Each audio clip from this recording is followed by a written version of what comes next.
This podcast is brought to you by the School of Advanced Study, University of London.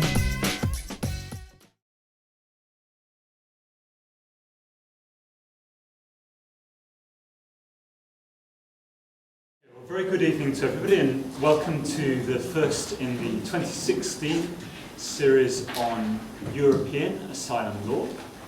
This is something which is hosted by the Institute of Advanced Legal Studies but run through the Refugee Law Initiative here at the School of Advanced Study. This evening's seminar follows on from some of the earlier themes, looking in detail at some of the challenges which the system has faced. The talk for this evening isn't on the kind of the big picture political crisis issue around large influxes, particularly of Syrians, that we've seen recently, but it is looking at a very topical thematic issue, and that is that of human trafficking and slavery. And speaking on this issue, we have Vladislava Stoyanova, who is one of our doctoral affiliates here at the Refugee Law Initiative. We're very pleased to welcome her. She's travelled today from Sweden to be with us and to give this paper. The paper is entitled Human Trafficking and Slavery Reconsidered, which is, I think, a provocative title, and I'm certainly interested to hear what's going to be said around that. Vladislava herself is currently a postdoctoral researcher at the Faculty of Law at the University of Lund in Sweden, and also has an involvement with the Refugee Law Initiative, not only as a doctoral affiliate, but also helping us to edit our working paper series and a variety of other projects. So I'm really pleased to be able to welcome both you and her here this evening. Over to you, Vladislava. Thank you very much for inviting me. Now, I've been involved in other initiatives within the Refugee Law Initiative, and I have to say how happy I am to be part of this initiative. And I'm very impressed with your work, and I look forward to future working with you. Now, since my talk today is within the Refugee Law Initiative series on refugee protection, I feel somehow compelled to start off by saying that, of course, there are many ways in which refugee law and the law on human trafficking intersect and interact with each other. And if I may just briefly mention some of them. Of course, victims of human trafficking who qualify for refugee protection. Victims of human trafficking can also qualify as vulnerable persons or persons in need of special reception conditions or special procedural guarantees, as these have been defined in the Qualification Directive recast and the Reception Conditions Directive recast. Another area of interaction relates to the issue of access to territory, that trafficking could be a way of accessing the territory of the EU. And another possible point of interaction relates to the issue of challenging the state's immigration control powers. As we all know, the starting assumption is that states control their borders, and they can determine who can enter, who can stay, and to deport immigrants. And this status assumption, and here to use the expression used by Professor Catherine Costello in her very recent book published just a couple of weeks ago. So the premise underlying this status assumption is that the exclusion of aliens needs no justification. But there are certain exceptions to this status assumption. One such exception is, of course, the prohibition on the full law and protection of refugees. But I think that with regional law on human trafficking, we have potentially another exception here, because states have clearly agreed under certain circumstances to postpone the deportation of victims of human trafficking and even to grant residence permits. And here I have in mind the Council of Europe Convention on Action Against Human Trafficking and EU law on human trafficking. And in relation to EU law, we have two relevant directives. That's the relatively old 2004 directive, which outlines certain circumstances when states can grant residence permits to victims of human trafficking who cooperate with criminal authorities, and the relatively more recent 2011 directive on trafficking. And here I think that we see another exception to the state's immigration control prerogatives. And perhaps the strongest manifestation of this exception is Article 10, Paragraph 2 of the Council of Europe Trafficking Convention, which is quite clear to the effect that states have to postpone the deportation of victims of human trafficking upon reasonable grounds to believe that actually a migrant is a victim of human trafficking. The deportation has to be postponed. irrespective of the usefulness of the victim to the criminal proceedings. So these are possible areas of interaction. However, my objective for this evening is not really to go into more detail into these areas, but rather my objective is to challenge the focus on human trafficking itself. My argument, which I developed in the forthcoming book, Human Trafficking and Slavery Reconsidered, Conceptual Limits and States' Positive Obligations in European Law, which is to be published this year by Cambridge University Press. So my argument there is that in embracing the human trafficking legal framework, the international community sidelined the human rights law commitments against slavery, servitude, and forced labor that in many respects provide better protection for abused migrants. I argue that this development requires a reversal, and I propose two corrective steps. The first one is placing a renewed emphasis on the human rights law concept of slavery, servitude, and forced labor, and in defining those concepts so that they can be effectively used. And the second step will imply clearer understanding of states' obligations corresponding to the right not to be subjected to slavery, servitude, and forced labor. Now, many consider the prohibition against slavery to be at the heart of human rights law. I'm not going to go into deeper historical analysis here. Perhaps it suffices to say that the international law engagement with the history of slavery, the prohibition against slavery in international law is not that straightforward and unambiguous. Rather, my starting assumption is that Article 8 of the International Covenant on Civil and Political Rights and Article 4 of the European Convention of Human Rights, which enshrine the right not to be subjected to slavery, servitude, and forced labor, are at the heart of human rights law. Yet, regrettably, there has been a failure to actually seriously engage with these rights in terms of defining their definitional limits and defining the corresponding obligations. Instead, what we have observed, I think since at least 2000, since the adoption of the Palermo Protocol, is this rise of the concept of human trafficking, calling many things trafficking, labeling trafficking slavery, saying that trafficking is a severe human rights violation, and this has happened without meaningful consideration of how human trafficking relates to the concept of slavery, servitude, and forced labor, how human rights law is actually relevant to the problem, and how could human trafficking be a human rights violation in the first place. I mean, certainly human trafficking is a crime, a severe form of crime, but it's a huge jump to call it a human rights violation. Now, the European Court of Human Rights has already delivered some judgments under Article 4 of the European Convention of Human Rights, which enshrines the right not to be subjected to slavery, servitude, and forced labor. But generally, Article 4 of the ECHR is very much on the developed provision in comparison with all the other provisions of the ECHR. And it's since relatively recently that Article 4 of the ECHR has come to light and has started to be used. And in my work for the last 5 years and my current work, my objective is really to positively influence this development, which I see at its inception. And I think that in the existing case law of the court under Article 4, there have been some positive aspects, but I also see that the court is still struggling how to address definitional challenges under Article 4 of the ECHR. And indeed, Article 4 does raise complex definitional challenges which have to be carefully considered, especially in light of the standing of Article 4 as a provision enshrining, and here I quote the court, one of the fundamental values of democratic societies.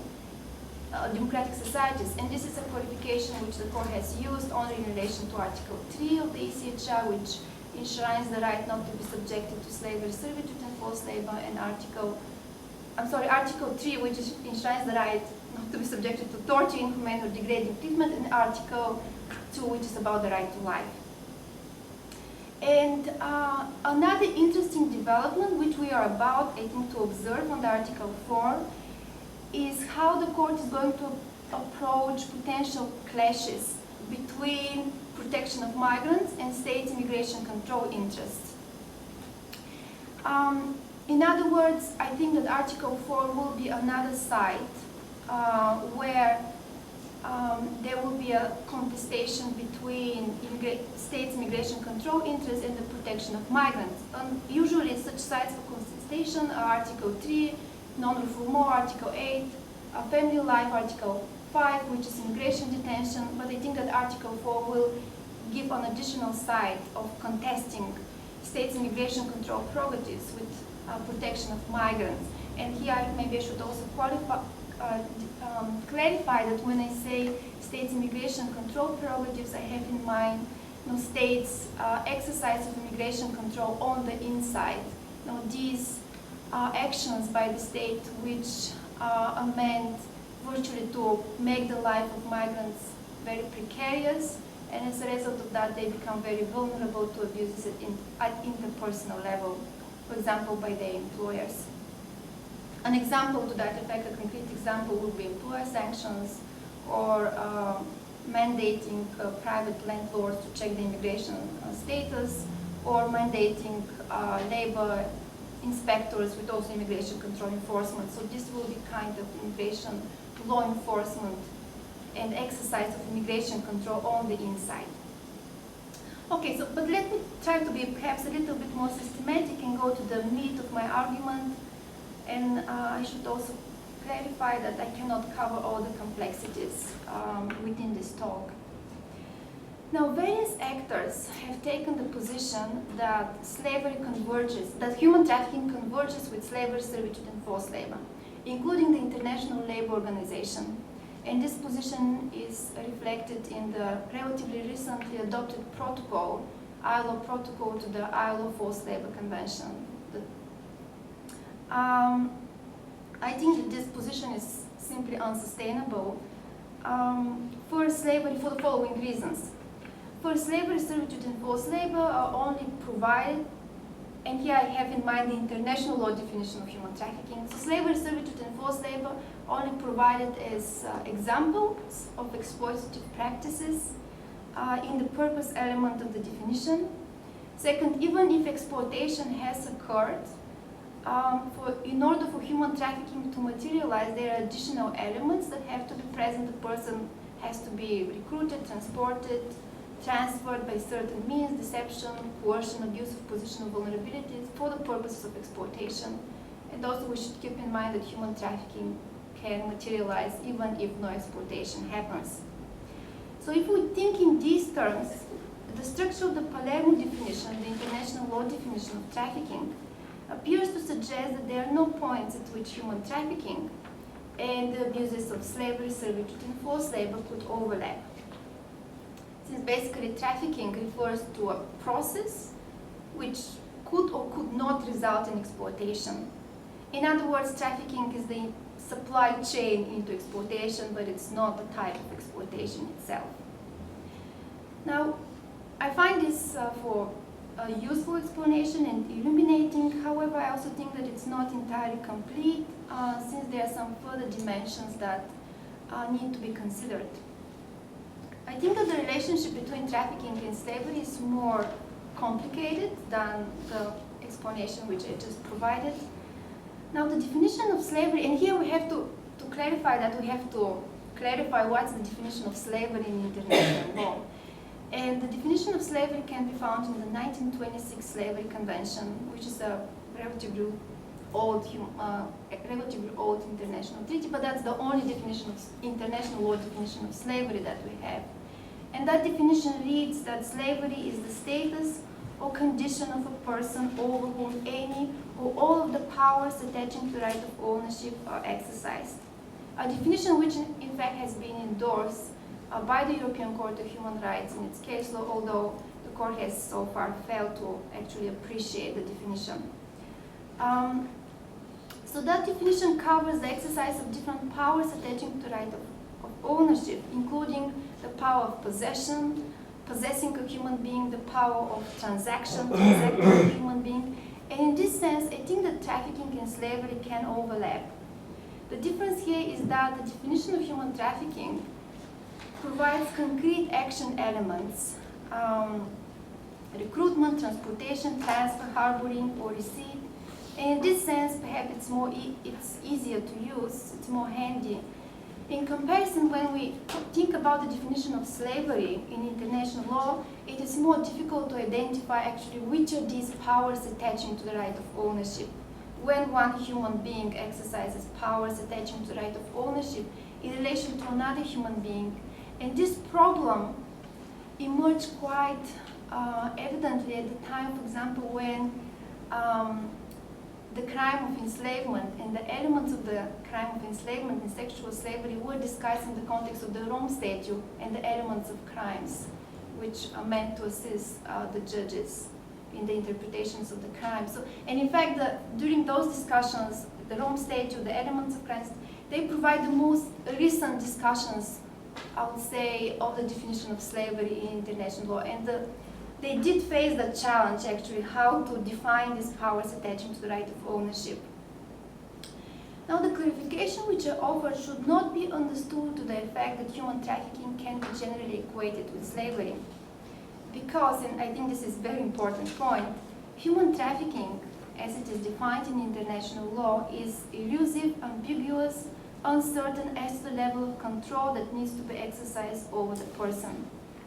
The definition of human trafficking is formulated in such a way that neither, I would say, limitative interpretations nor expansive interpretations are precluded. And in this sense, I think it's uncertain.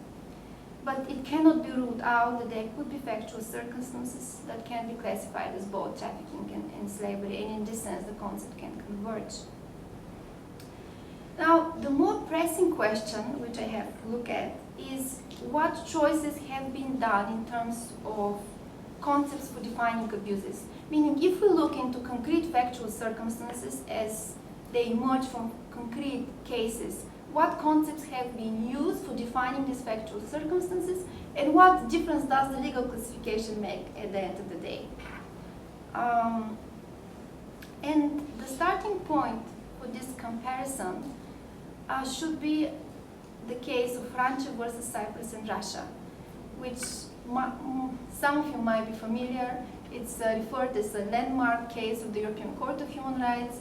Now, my assessment of the case has not been that positive, but generally a very much applauded judgment, assessed as a remarkable judgment, because what the ECHR stated in Ranche versus Cyprus and Russia is that the conceptual limits of Article 4 of the ECHR have been extended with the addition of the concept of human trafficking.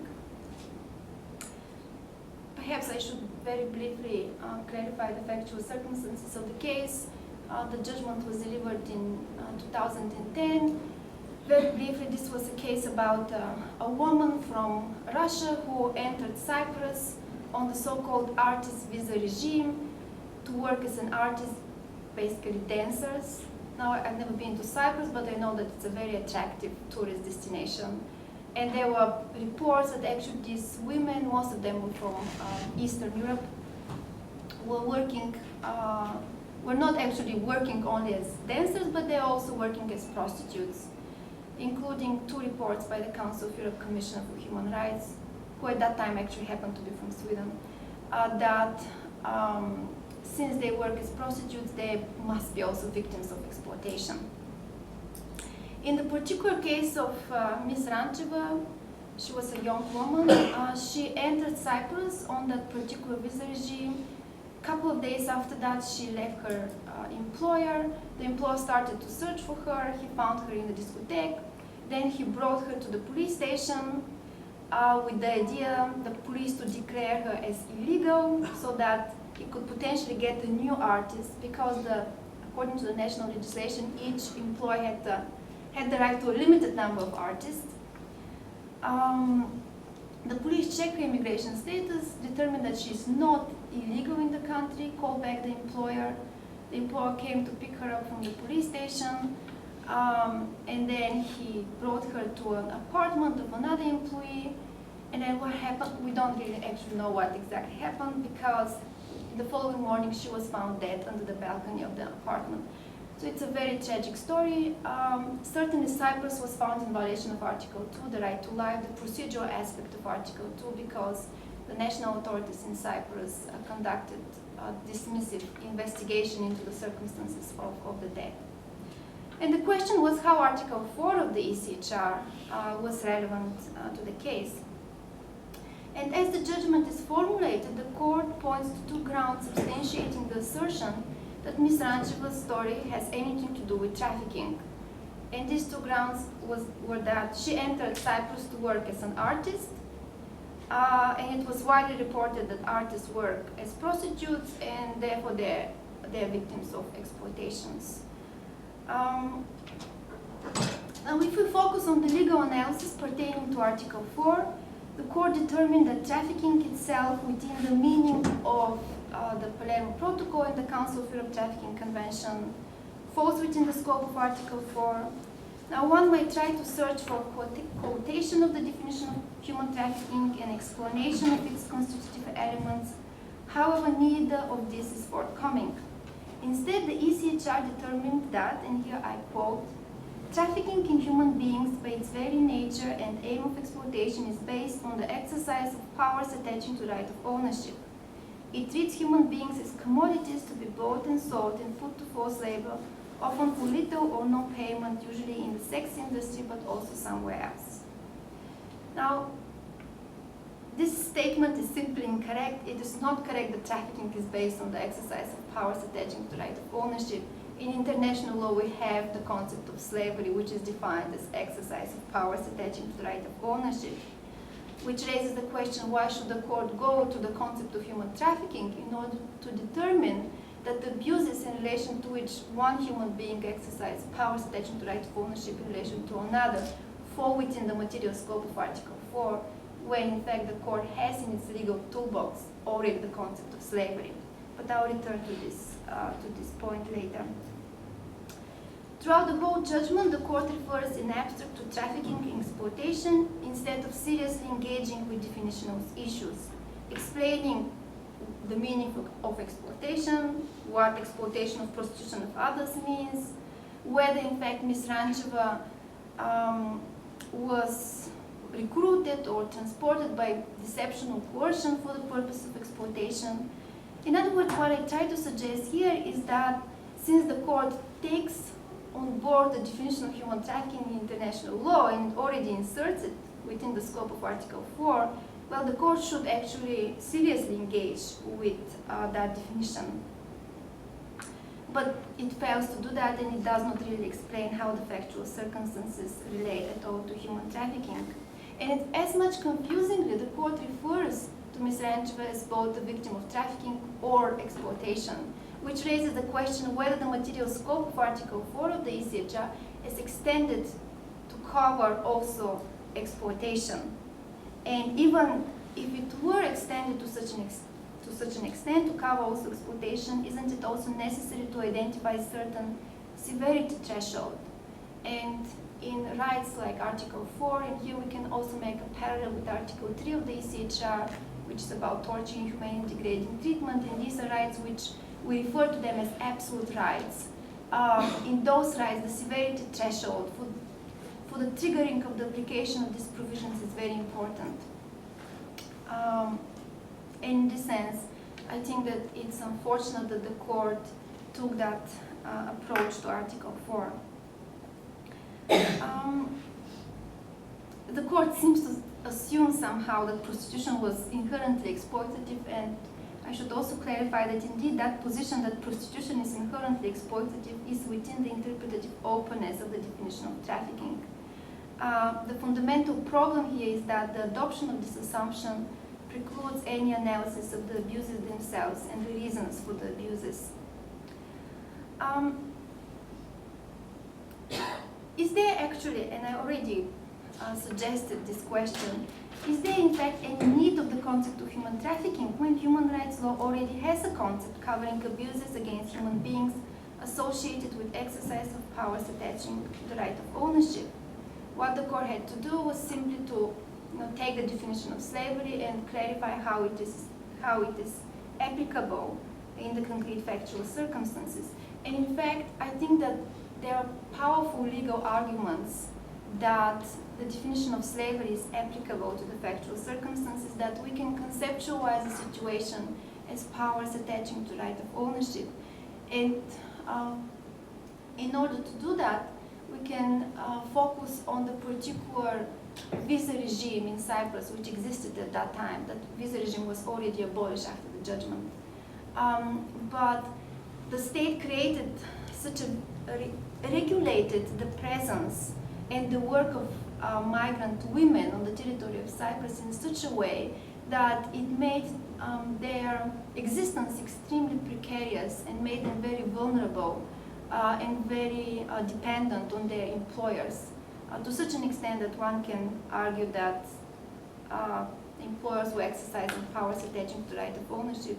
And it's not only that, but the state agents themselves, the police officers, behave as if the employer is the person to be approached in all matters regarding Ms. Rancheva. Basically, the police officers call him and say, "Well, come to pick up your slave." I think that also what is very important is that if we use the slavery lens, then the complicity of the state in what was happening is spotlighted. When we use the human trafficking lens, then somehow the complicity of the state is less obvious, the complicity of the state in abuses against migrant women. And in this sense, one can say that the human trafficking concept is more convenient from the perspective of the state.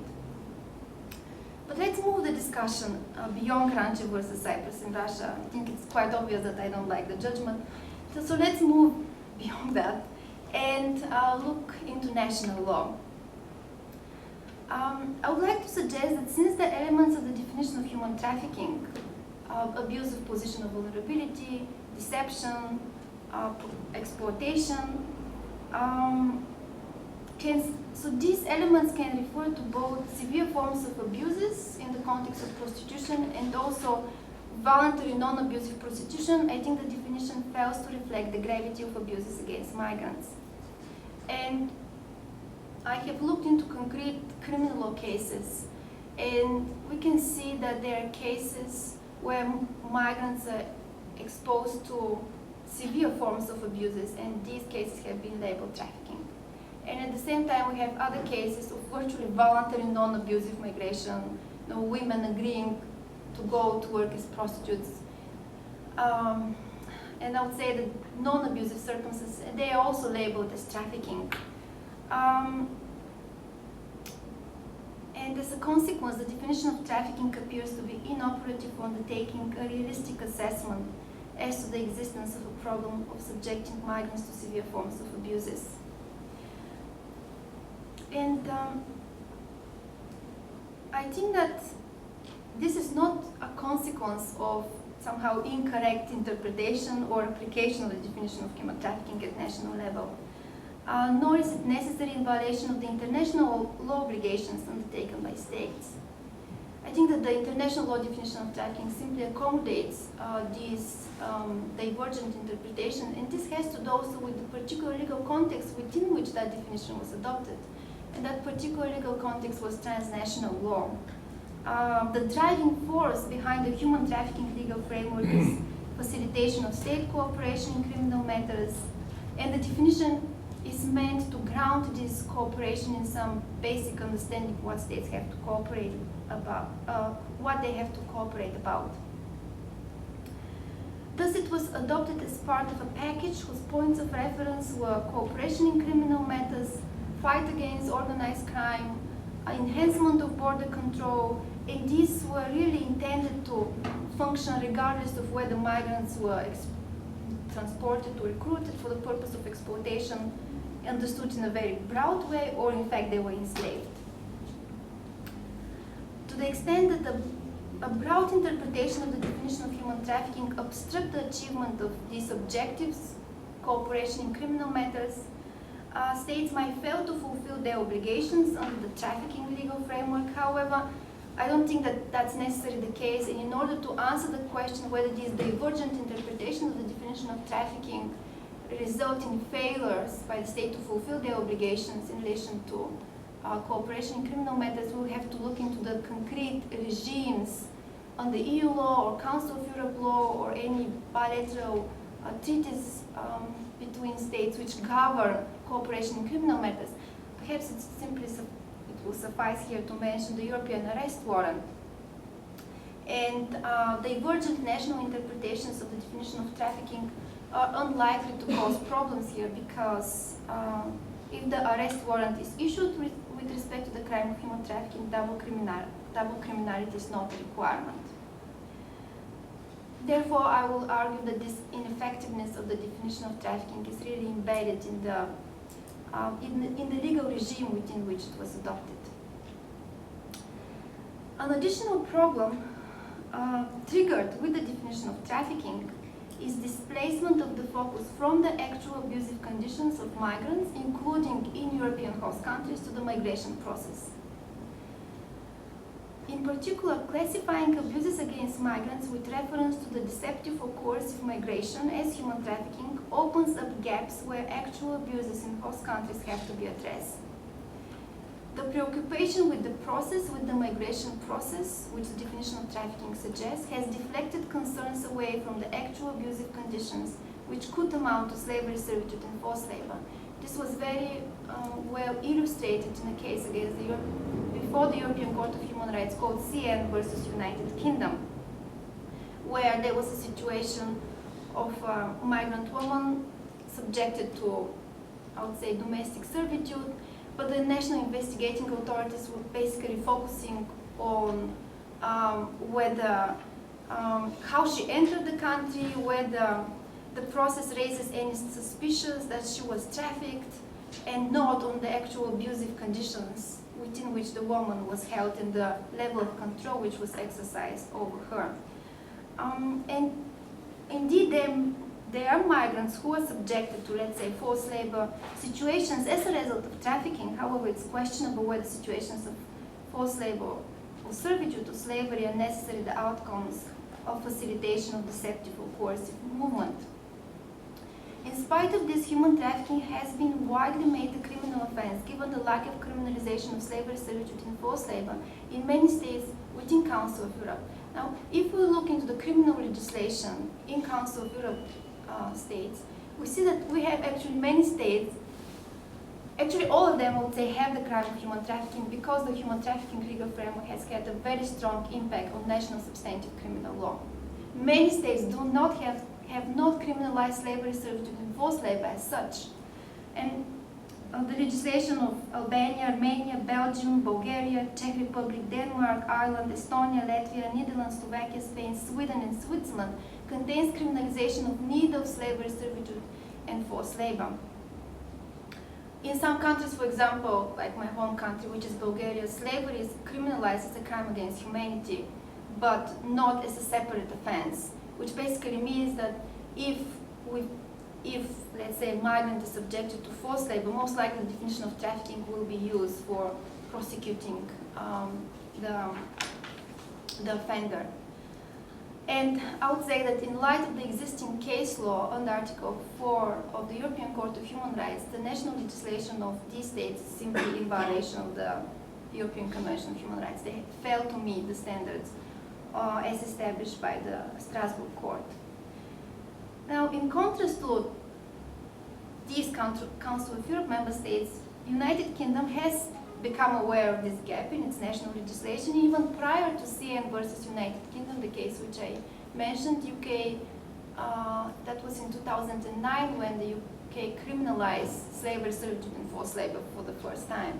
And this was most recently updated with the adoption of the Modern Slavery Act at the second half of 2015.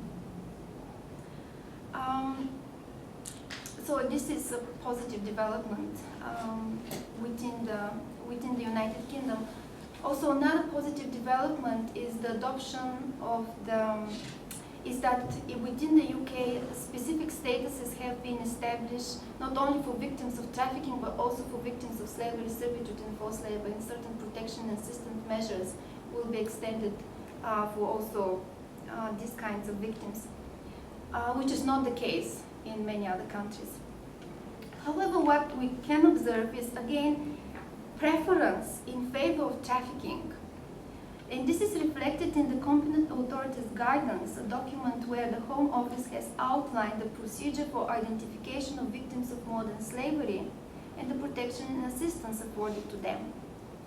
After clarifying that modern slavery encompasses human trafficking, slavery, servitude, and forced labor, the guidance issued by the Home Office instruct, and here I quote, "In all UK referrals, the competent authorities must consider whether the person is a victim of trafficking. In England and Wales, if someone is found not to be a victim of trafficking, the competent authority must go on to consider whether they are victims of another form of modern slavery, which includes slavery, servitude, and forced labor." So if someone is not a victim of trafficking, the competent authorities might decide whether they are a victim of another form of slavery. There's basically a clear hierarchy here of determination. A preference is given to the status of a victim of trafficking. Now, despite this problem, again, as I said, I think that this is a very positive development within the UK, which is not the case in other Council of Europe member states.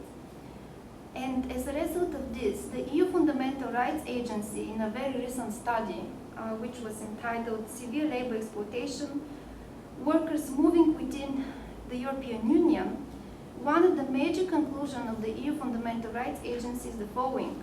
While trafficking has attracted much attention, the severe exploitation of workers in employment relationships, which may or may not occur in the context of trafficking, has not. This difference in the level of attention is reflected by an institutional setting in which specialized actors are available to deal with trafficking cases, but not with cases of severe labor exploitation. Of course, none of what I just said is meant to imply that the process through which migrants, this deceptive or coercive process to which migrants end up in exploitative situations should not be an object of concern. Of course it should be an object of concern, but the main message rather is that due to the focus on the process, the actual exploitation, the actual exploitative conditions have remained ignored.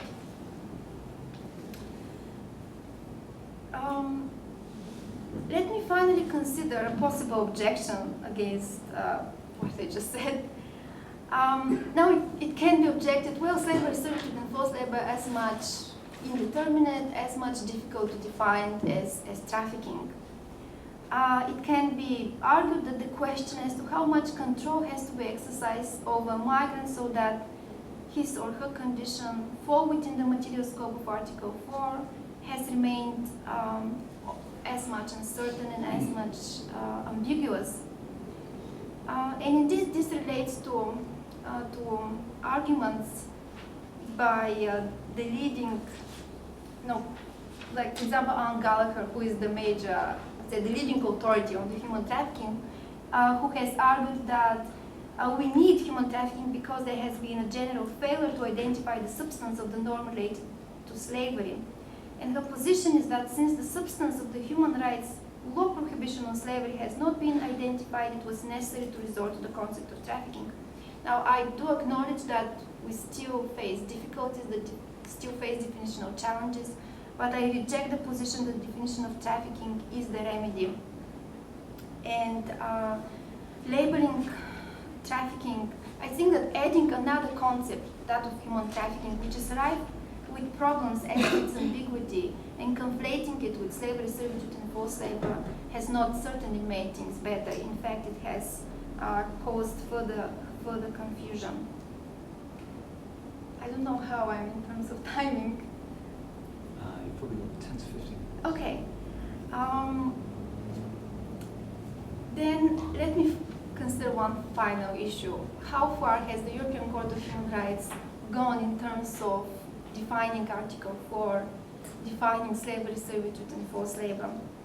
I already criticized Rancho versus Cyprus and Russia for the fact that in terms of definitional questions and threshold questions, the judgment is very poor, and it's unfortunate judgment. But there have been some other judgments under Article 4 in which the court has invested some efforts to discuss in more detail the meaning of of forced labor and servitude. And perhaps the most illuminating judgment is called CN&V versus France, which was delivered in 2012.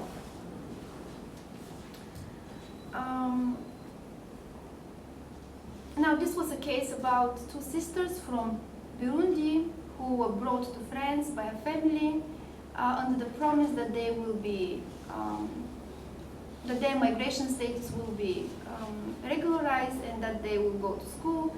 What in practice happened is that they became domestic servants, although the situation of the younger sister was different from the situation of the older sister.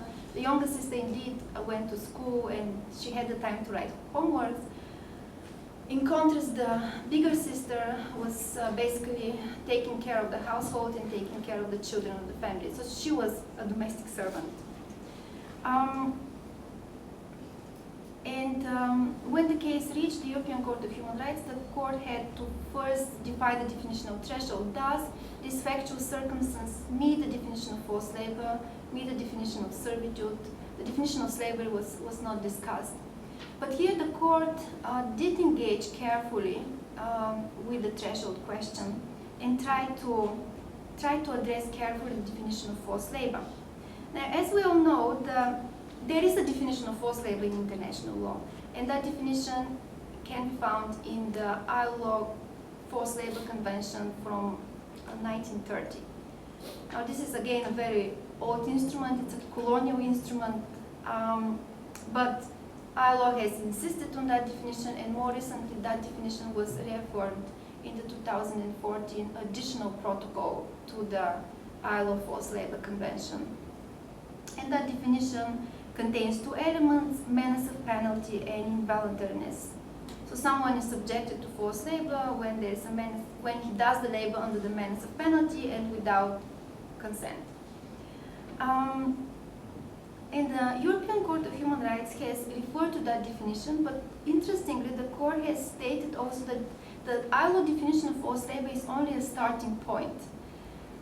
And it seems that the court, again, we have just two judgments on that, so I cannot really make predictions, but I think that the court is a little bit distancing itself from the definition of forced labor, which I find to be positive. Because that definition, which refers to consent, I don't see how that could be operative. That binary between voluntary, involuntary labor, I don't see how that can be useful. And instead, what the court has stated is that, well, the ILO definition is a starting point, but we are going to adopt our own distinctive approach. And what is interesting here is that the court has introduced something called disproportionate burden. Basically assessing whether the situation exposes any excessiveness and disproportionate burden on the individual, and if the factual circumstance exposes such excessiveness, then the situation can be qualified as forced labor. When it comes to the definition of servitude, the court has clarified that servitude is an aggravated form of forced labor, and my reading of the couple of judgments which exist so far is that the aggravation originates the source of aggravation originates from the deprivation of freedom with respect to various aspects of the victim's life other than the provision of labor. Now, currently there are, to my knowledge, two pending cases under Article 4 of the ECHR. One is against Greece. It's about undocumented migrant workers from Bangladesh who are working in a strawberry farm under excruciating conditions. And now what is interesting and the challenge here will be that they basically consented. They were free to go and leave the farm, and it's very difficult to argue how they actually were forced to do the labor. They continue to actually to work because they were afraid that they would never be paid for the work that they already did, and that was the reason why they were continuing to work. So in that case, which was communicated to the government in September last year, I think that I'm looking forward to the case to see how the court will address the situation. me and a colleague of mine submitted a third-party intervention on behalf of my faculty to the case to help the court clarify how the definition of forced labor can be applied in light of the factual circumstances. I think I'll leave it here. Okay, well, thank you very much.